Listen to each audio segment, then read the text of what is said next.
Once there was a small boy who sold balloons. Near a busy road he had many colors: red, blue, yellow, green, and one white.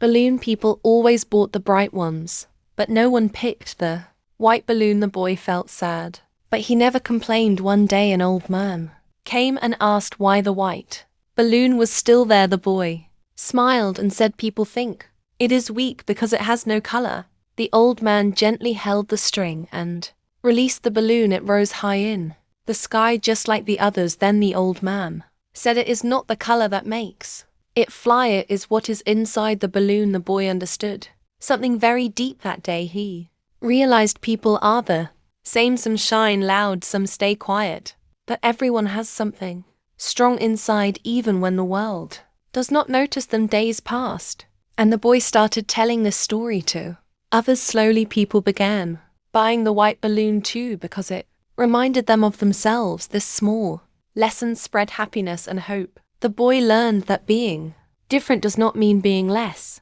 Sometimes the quiet ones rise the highest, and sometimes hope looks simple, but it can lift hearts more than anything else.